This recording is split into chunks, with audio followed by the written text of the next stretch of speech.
Well, it's among the poorest countries in Asia, but with a rich promise of oil and gas. East Timor has a near $10 billion oil fund, which it aims to diversify.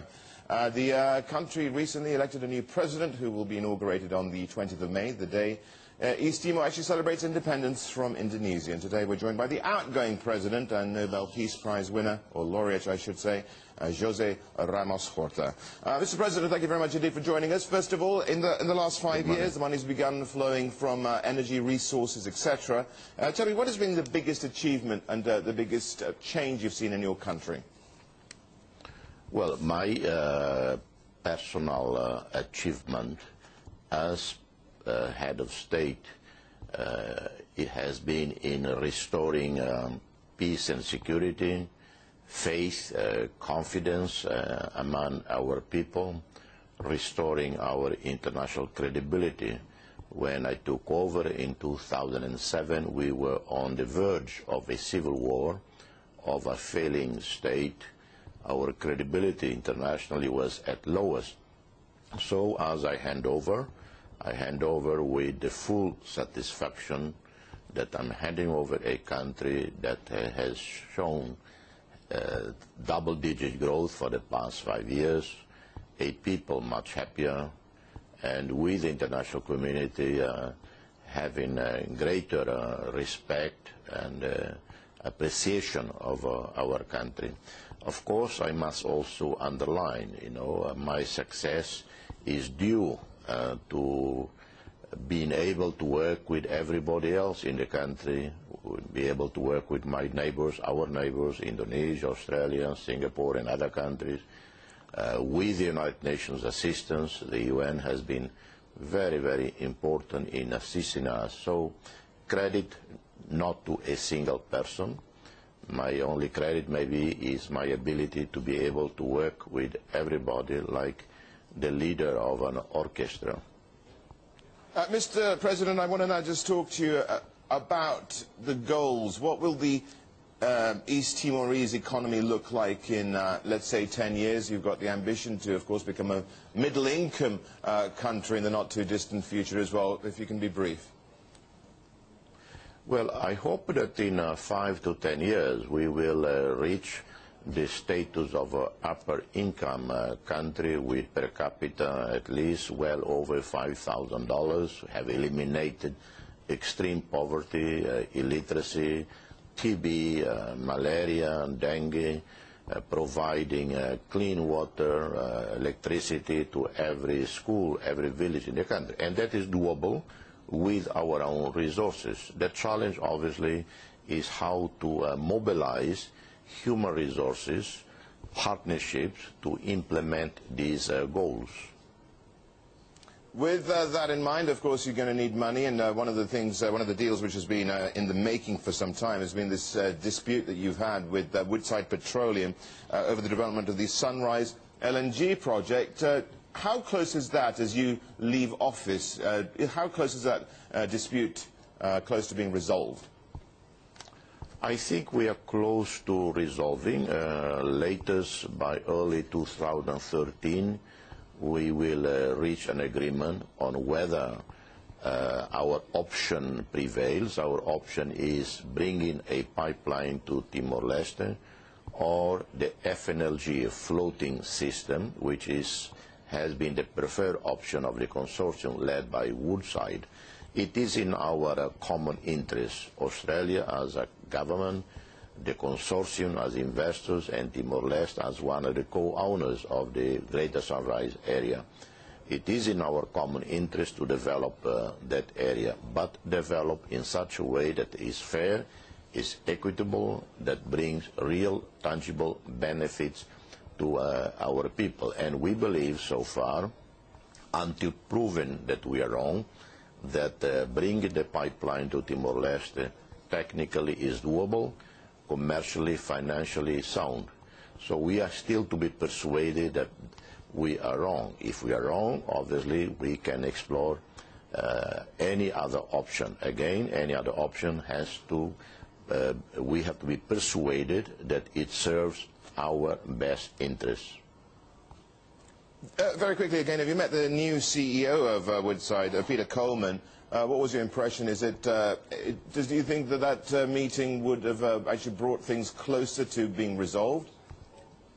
Yes, with Peter Coleman, he has been very forthcoming, pragmatic, so the atmosphere is much better. There has been many meetings now between our technical people, our petroleum authority people, with independent experts, with Australian consortium side.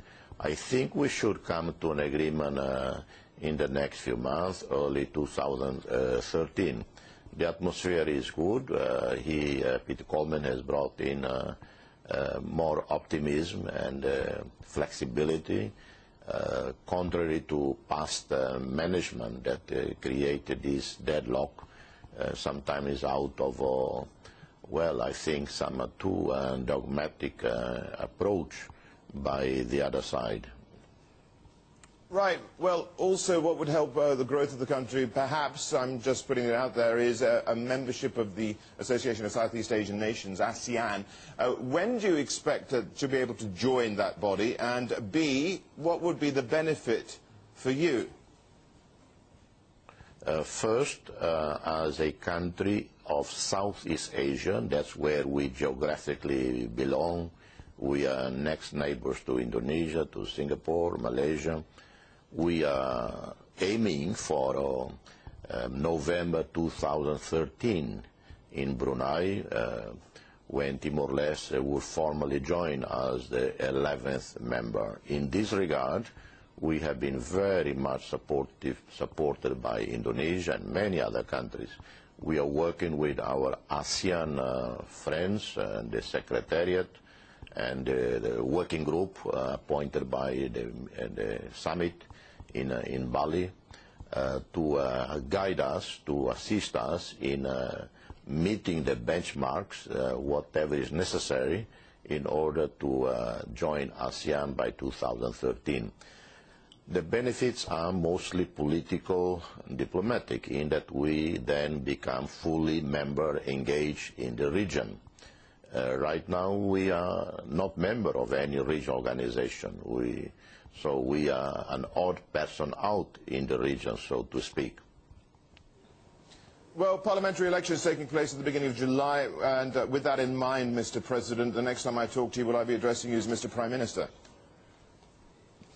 Well, I'm open to any possibility, as long as I'm persuaded that I can further contribute to my country, can be Prime Minister, Foreign Minister, can be a private citizen. The only thing I'm not good at is in business.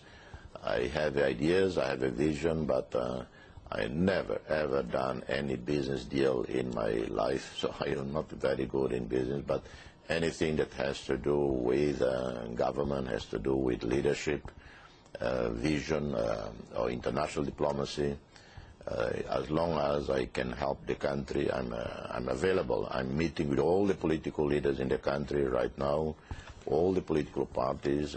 Many of them want me to join in their ticket for the next parliamentary elections in July. My main concern is to work with all of them in order to ensure that the elections will be held again peacefully and orderly. Yes or no, will you run?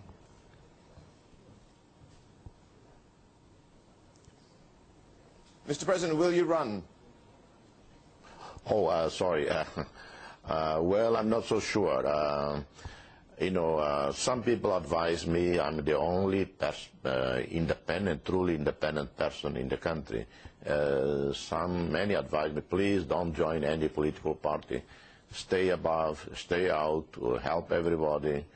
We need you to continue to be the bridge here in the country. If you join one of the political parties, you lose that neutrality.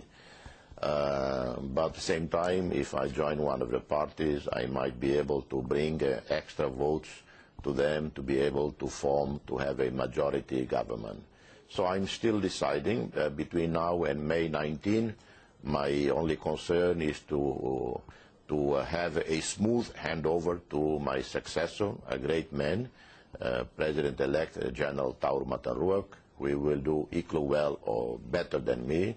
So that's my main concern. And then I will help with a smooth and flawless elections in July.